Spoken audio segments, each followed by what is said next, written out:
Special edition of America Loves Food and Sports. I'm the executive producer, Coach Koran Godwin.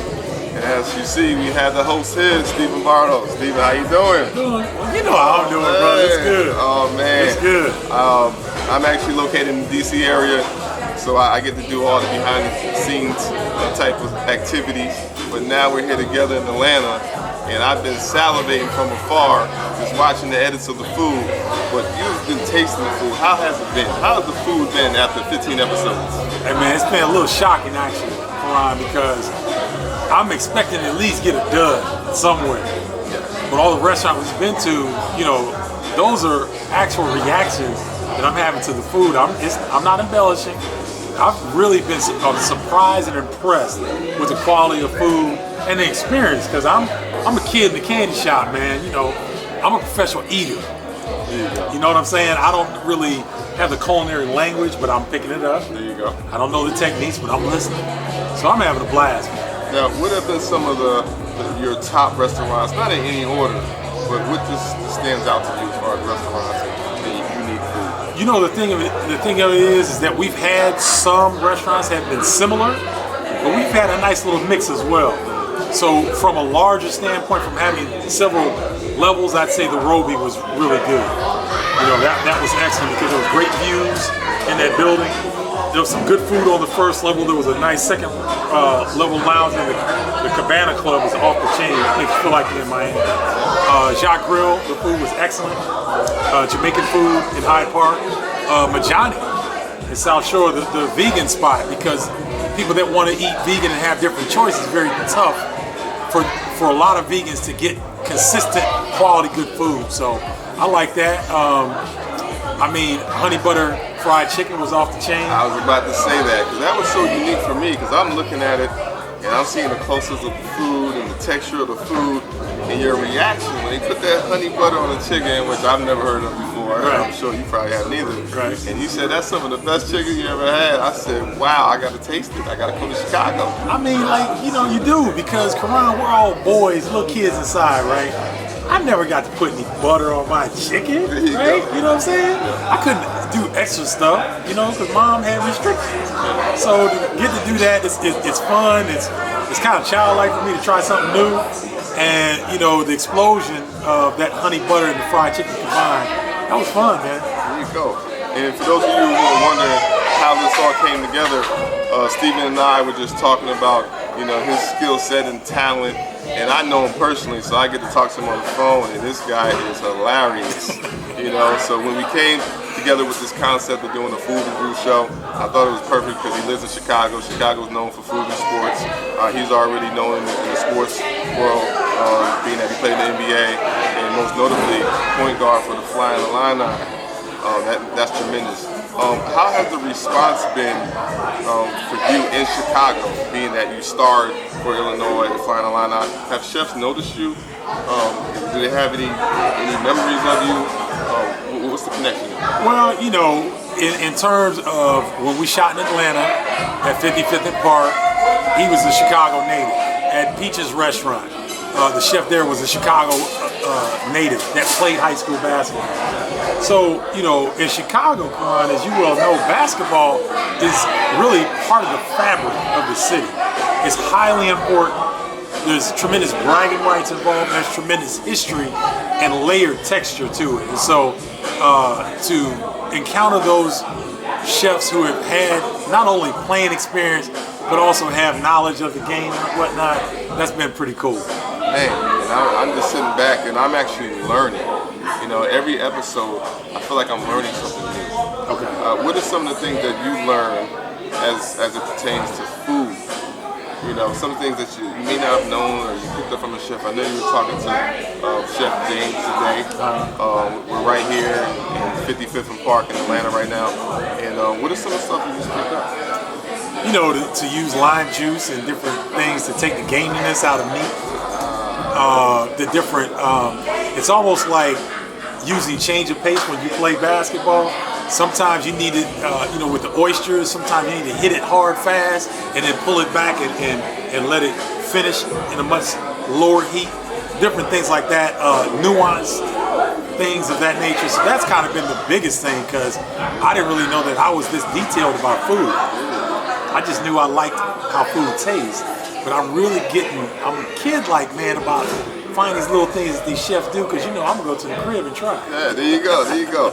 And I'm seeing your maturation as it pertains to just being comfortable in the food. I know I kind of took you out of the box, so to speak, but you responded very well. Let's talk about before, when I initially pitched the idea to you, for you to have be the next, African American Anthony Bourdain, so to speak. I mean, that's what I was asking for. Right. What was your thought process when I presented that to you? It was kind of funny because, Koran is very good at what he does. And, Koran was very nice in the way he described, because I was heckling him for years trying to get him to work with me. And so he came up with this brilliant concept. And I think anytime, Koran, when you do something new, there's always a little voice in the back of your head like, man, what the hell are you doing? Like, you think you can pull this off? Like, how you gonna do this? Yeah. But then it was like, okay, Koran believes in me, and he's successful at what he does. So I was like, you know what? Let me push this voice aside and go ahead and give it a shot. And I tell you, man, the response has been very surprising. Let's talk about that. Yeah. That's right there. That's been really surprising. Give me examples of you in Chicago and the response that you've seen off of camera. Just being in the neighborhood and people. Just give me some examples. Man, I've been on the South Side, and I'll go back to Ja Grill, my favorite restaurant, and people have come up and said to me like, yo, man, that show up here was nice. I'm watching the other ones, like, what you doing next? I've been to food festivals, so to speak, in Chicago. One in particular, a couple weeks ago, I was walking, and I usually get stopped because of the flying Illini for my work on college basketball. Guy's like, yo, man, I think I've seen you before. And I'm thinking, like, okay, whatever. All right, let me figure out what it is. He's like, yo, that food show is good, man. I was like, yo, like, for real? Yeah. So that's weird. Yeah. I'm used to it for different reasons. Yeah, because you're 6'6". But it's weird. Yeah. But it's refreshing. Definitely. So it shows me that we've got market penetration. Yeah. I had a question, man. Like, you come up with this concept, and it looks like you're brilliant, and it looks like a lot of the other things that you've done, you've been very successful. How does your mind work to come up with this kind of concept? Well, for me, I'm always looking for a white space as someone that has actually grown up with the internet. Okay. You figure, I was a teenager in '96 when the internet first hit, and I kind of grew up with everything, and I was one of the first guys in '06 to actually put a basketball training video on YouTube. YouTube started in '05 about Valentine's Day, and at that point in time, I'm just learning on the fly. So I feel like I was born at the right time, where I'm embracing technology, I'm embracing branding, I'm embracing marketing.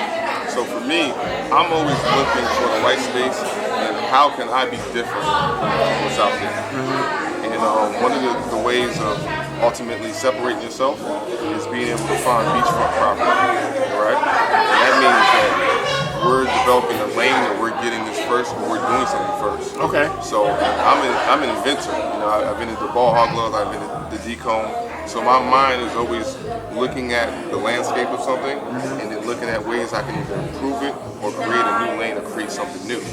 So in your situation, when you first approached me about helping you out, doing some branding, consulting, and marketing, I had to look at things through your lens. I can't look at it through my lens. I got to look at Stephen Bardo, obviously tremendous talent on air. Fox Sports, Big Ten Network, like you've been on those platforms, and I can kind of see that there's personality there that we can draw out. And looking at the landscape of just food, I mean, when you look at your background, I'm saying, okay, here's a gentleman from Chicago, actually from Carbondale, but when it comes to Chicago food, I want to know about it, because I don't know. I've been to Chicago probably 2 times, and I haven't been able to dive into that culture. And just you doing the show and me being able to see the edits and being able to review and do the final approvals, and looking at the demands and additives and stuff, I'm learning about the fabric, I'm learning about the culture, and it separated you. And we did the first episode of Big Jones. Oh wow! And you talk about getting over 100,000 views, and you talk about someone noticing you Right. at a party or a festival from just one episode. Said, you know, we got something here. So that's how my mind works. I gotta find the white space. If I can find beachfront property, I'm there. That's what's up. I love the terminologies too, man. Beachfront property, white space. You know, these are terminology that you're incorporating that everybody can. When they hear beachfront property, like, oh, I can see that. So I dig that. I dig that a lot. Where would you like to see the show go? Man, there's so many different opportunities that can come from a show like this. Obviously, TV network. Yeah. Can have some interest in pick it up. Or OTT, you know, Netflix. I mean, or you can just stay on a platform that just appreciates you, where you can actually reach your audience. For me, this is a tremendous branding play for you. Already, like you said, people in Chicago are embracing it. There are people that don't even know that you play basketball. That's true. That is crazy. That's effective branding, and you can actually, you know, start something new and people forget. You know, like every now and then I see a Greg Anthony, I forget. You know, that's UNLV. You know, that's New York Knicks. You know, because that means he's good at what he does. So being in projects, I just feel like it's organic because you see your personality. You're already on air personality, and you're good at what you do. So it's like it's just hanging together. And so y'all can see he ain't new to this, he's true to this.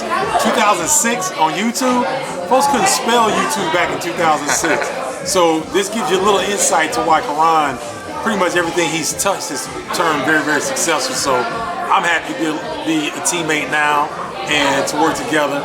And the fact that we're kindred spirits, because hoopers, man, hoopers, there's that special thing. If we were both gridiron cats, football guys, there'd be that special thing that there's a language that he and I can speak.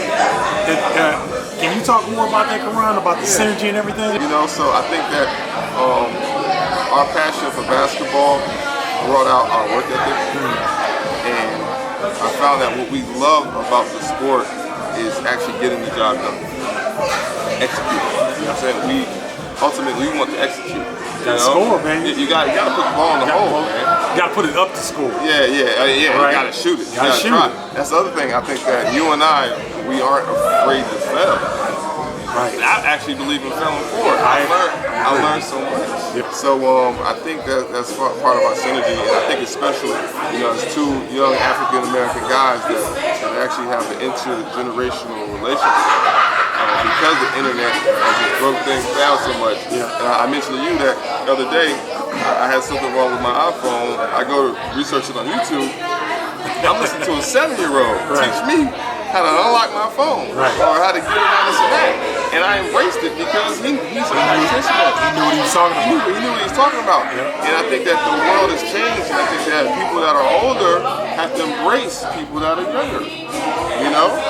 And I think that's what we're doing. You know, I communicate, I'm 38, I communicate people that are 25, 26. Right. Because they're in it. They're in the game. Yes, they are. I need that information. I have something to learn from them, they have something to learn from me. You know, so you got the wisdom and you got the information. We're in the information age. So I think that, you know, that synergy that we have is just priceless. What do you think makes our industry stuck? I think what you were saying in terms of not really caring what people think, you know what I'm saying? How important that is, because we're trying to get, we fall in love with the process. So the process is fun, man. To be able to go and communicate with the people, and then, you know, to learn stuff, to taste food, to interact. You're out in the marketplace. So when you push against the marketplace is gonna respond. It's just how hard you're pushing up against the marketplace. And so that's been, you know, for me, I like new business opportunities. I like things that we can control. Like, this is one of the few things that I think that I've really had a lot of control over. And I think that it's kind of reflective in the way that I kind of let my personality out, because I haven't done that on any other platform like that. And to you, it's a great time to be alive. And and I just love to grow with like-minded people that can execute. If you can execute, you know, and you have character, you know, we can do it, you know. And my motto, and what I teach my guys as I'm training guys, is God first, work until. So that has to do with dedication, discipline, but most importantly, mastery. And I want all the guys that are around me to kind of take on that philosophy that it's not a set amount of hours to success. You know, we do it until, you work until you finish it. And that execution is priceless. Continue to feed you guys with content, and hopefully we make you hungry. I didn't say that before. My goal as executive producer is to make you guys hungry. You know, so let me know we're doing a good job, and we love your feedback and your comments, because as you know, basketball, you know, we're doing food. So if there's something that you want to see the texture, you want to see the food, you want to see the close-ups, you want to see more about the chef, like whatever it is, leave it in the comments. And also recommend restaurants, you know, tag them so they see it. And they'll be able to see the show, and then that makes it easier for us to go ahead and reach out to them. So, any parting words? Until next time, peace. God first, work until.